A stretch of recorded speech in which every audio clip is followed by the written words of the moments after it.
The neighborhood where I live isn't marked on most maps. If you don't already know it's there, you drive right past it without realizing what lies beyond the trees and security gates. Officially, it's considered a restricted residential zone, quiet, regulated, and intentionally isolated from the rest of the city.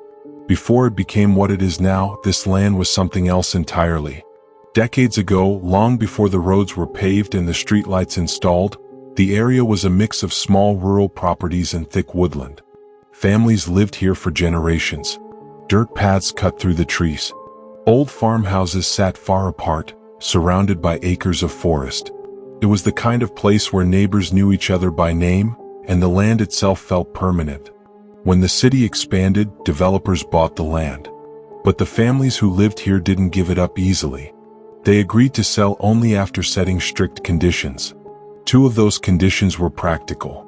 Any infrastructure built for the new residents, water lines, electricity, roads, had to benefit the original families as well. The third condition was different. It wasn't about convenience or money. Certain graves on the land were not to be disturbed. No construction over them. No relocation. No removal. The developers agreed. And so, when the neighborhood was finally built, the graves remained, untouched, preserved, quietly folded into the modern landscape. Today, the area is divided into several residential sections.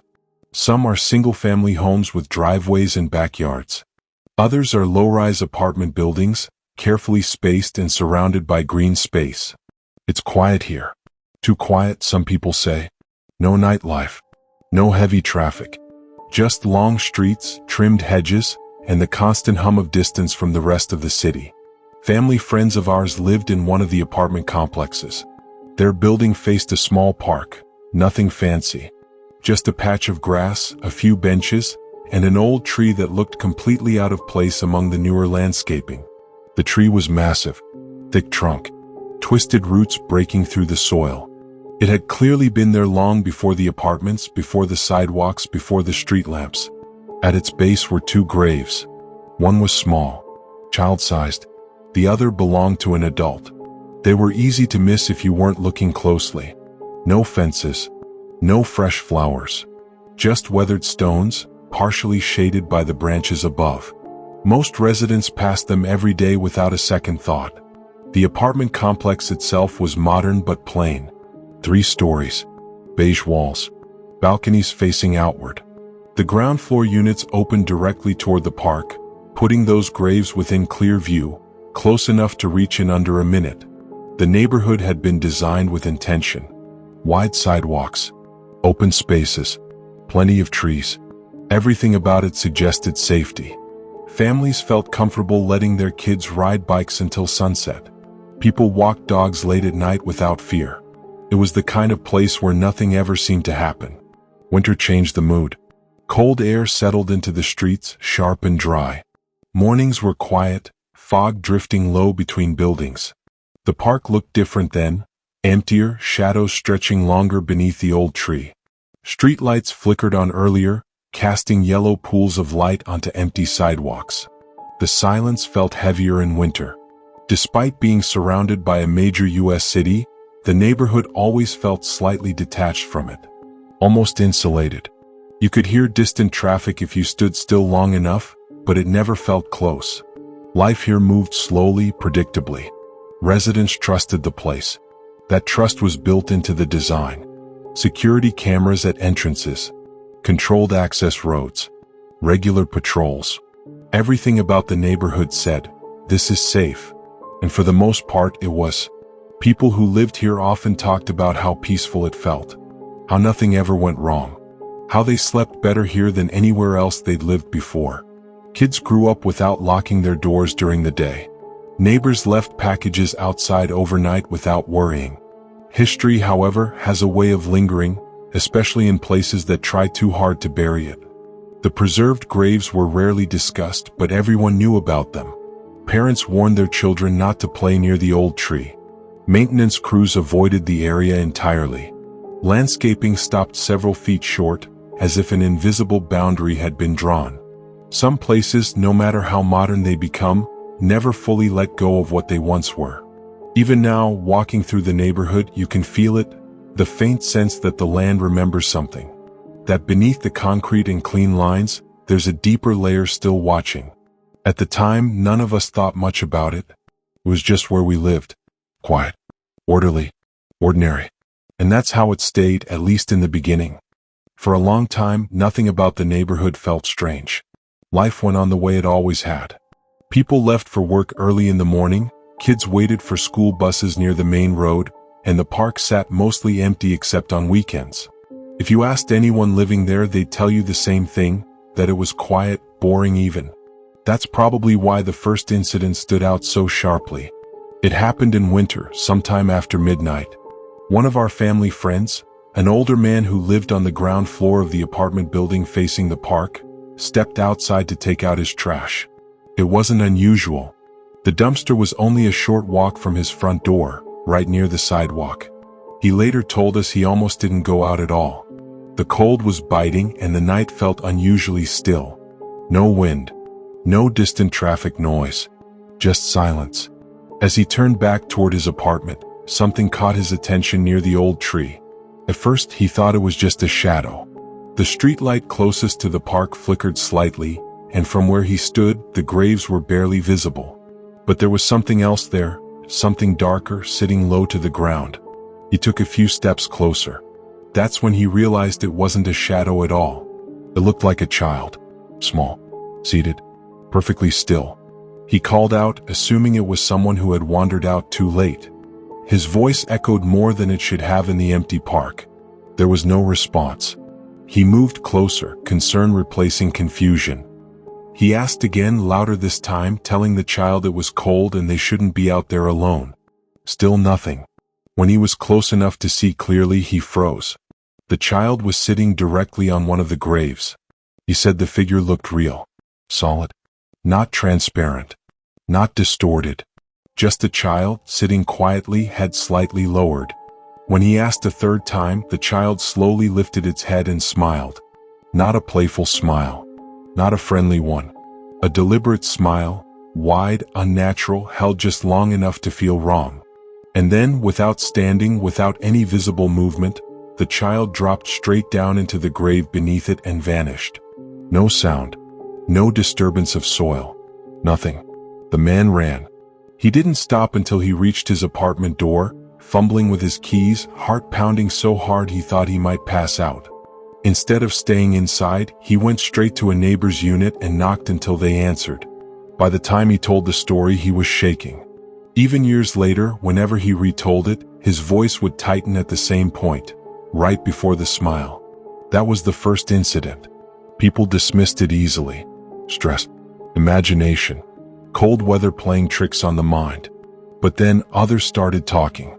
Around the same time, several residents mentioned seeing something tall moving through the complex late at night. A figure dressed entirely in white. Too tall to be normal. Taller than the buildings themselves, some said. One woman claimed she saw it while returning home from evening prayer at a nearby mosque.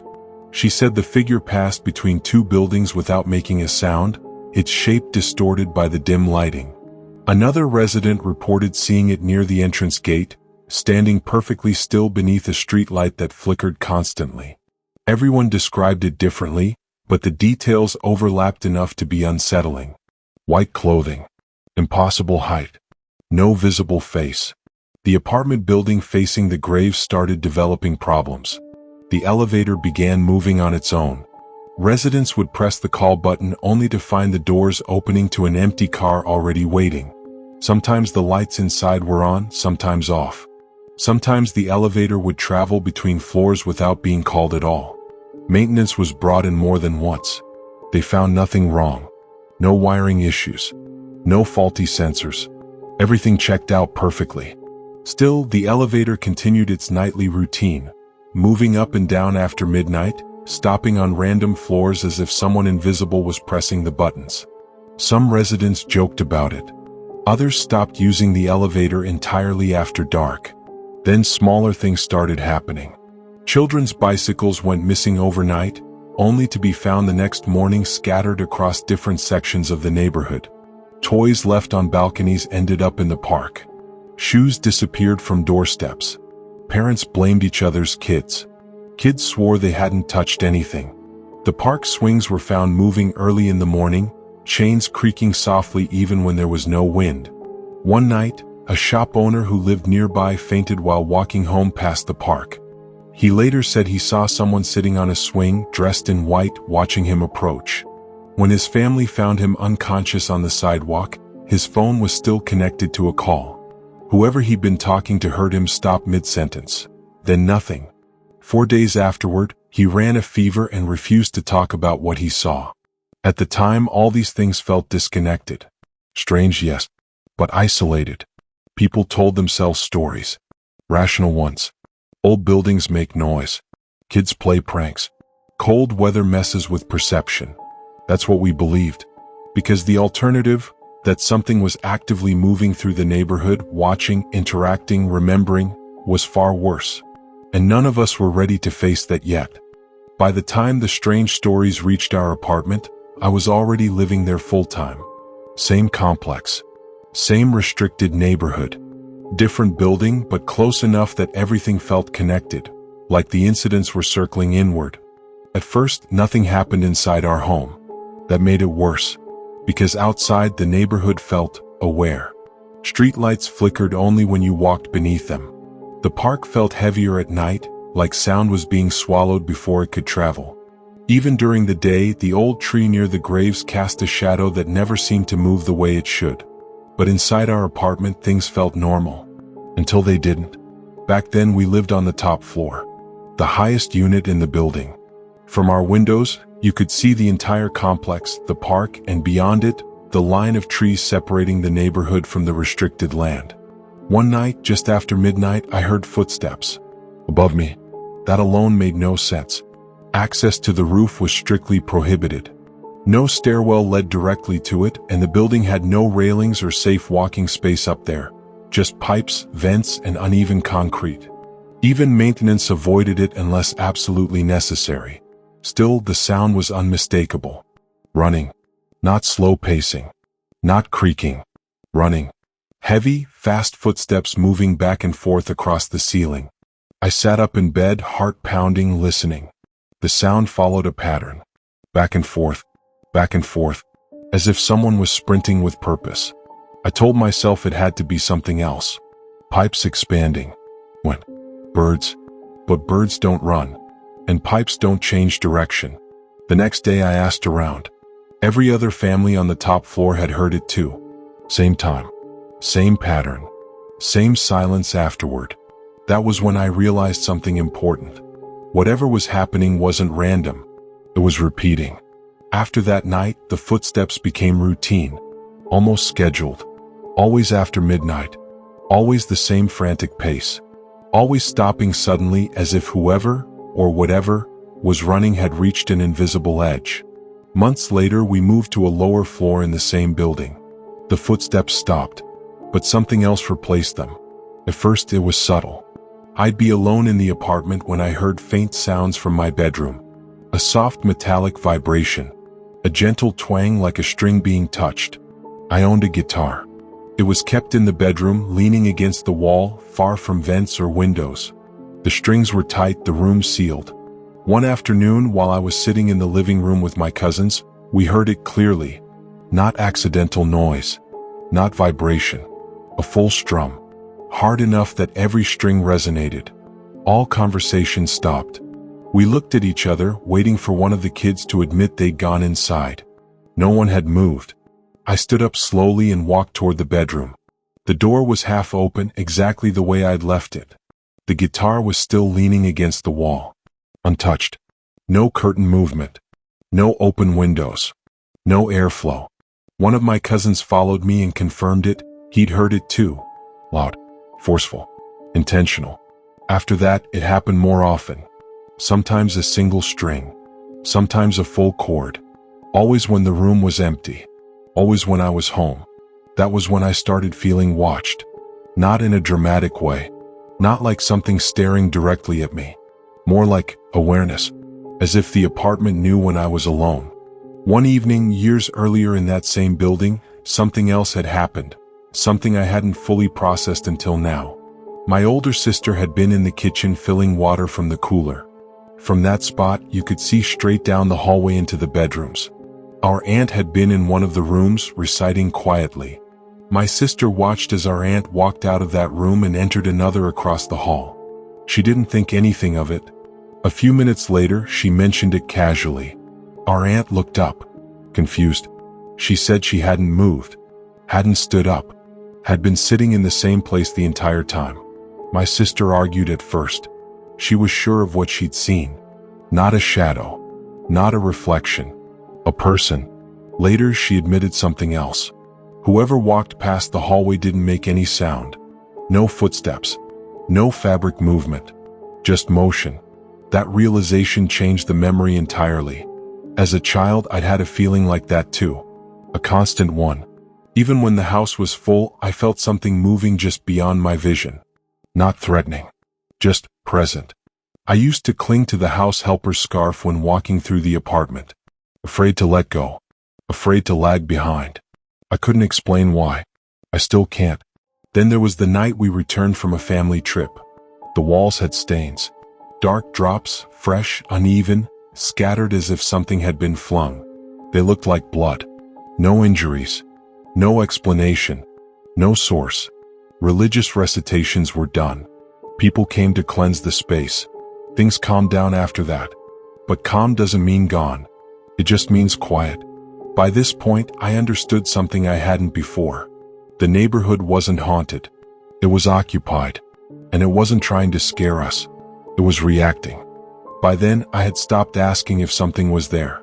The real question had become how many. The complex sat on the edge of a restricted zone just outside a small American city, one of those places built quietly during a government expansion decades ago. Officially, it was described as redeveloped land. Unofficially, everyone knew it used to be forest, farmland, and long before that, burial ground.